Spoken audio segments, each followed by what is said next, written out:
সবচেয়ে দুঃখ পেয়েছি যখন প্রশাসন এসে পিছনের 6টা মাইক বন্ধ করে দিছে, কনসার্টের ডিস্টার্ব হবে। আমি বলেছি সব মাইক চালাও, কনসার্টের জন্য কোরআনের মাহফিল বন্ধ হতে পারে না। এ হচ্ছে 360 আউলিয়ার বাংলাদেশ, শাহজালালের বাংলাদেশ, শাহ ফারহানের বাংলাদেশ, শাহ কারামত আলীর বাংলাদেশ, শাহ মখদুমের বাংলাদেশ। দুই পাশে দুটো গানের কনসার্ট হচ্ছে, আর এখানে আল্লাহর কোরআনের মাহফিল হচ্ছে।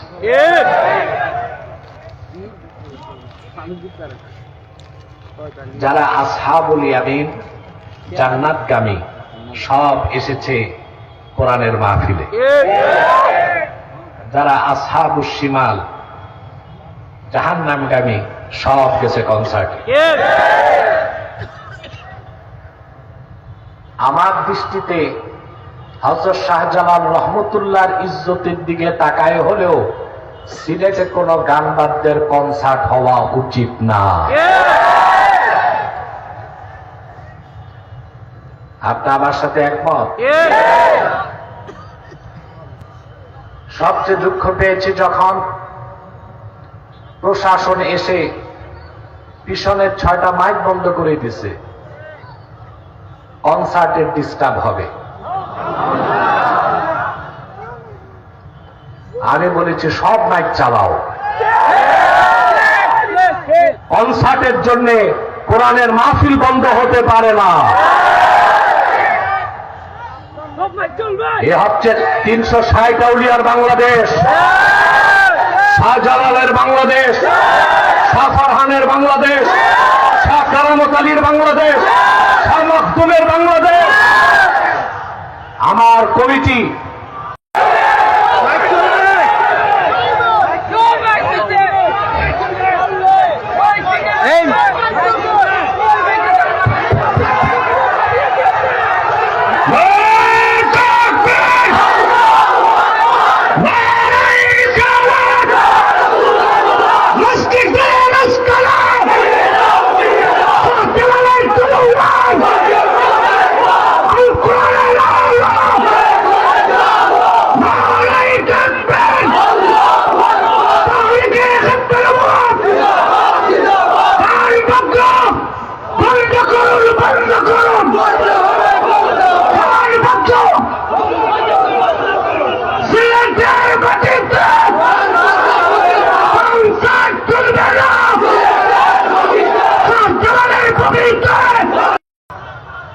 আমার কমিটি কোন ধরনের বন্ধে যায় নাই, হরেনগুলো বন্ধ করে দিয়েছে।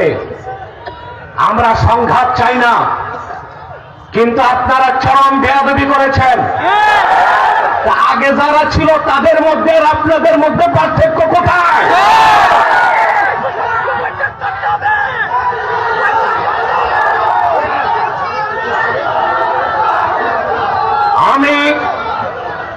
আমি আলিয়া মাঠ থেকে স্বরাষ্ট্র উপদেষ্টাকে বলছি, কারা এসে খাতমে নবুয়ত আন্দোলনের খাতমে নবুয়তের সম্মেলনের মাইক বন্ধ করেছে, তাদেরকে শোকজ করুন,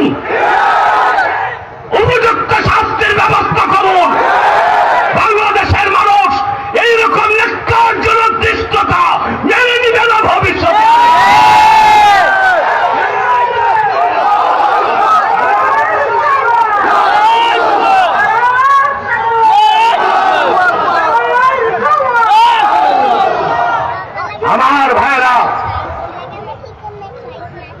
আমরা ধৈর্য ধরেছি, কিন্তু ভবিষ্যতে সাবধান করে দিচ্ছি। সম্মানিত সুধী,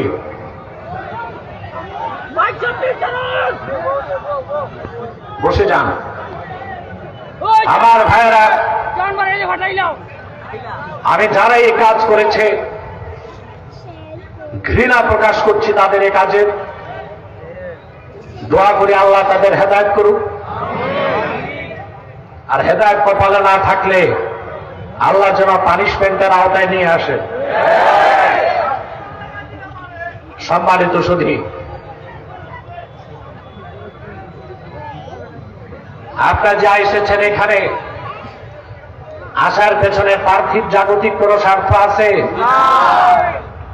আমরা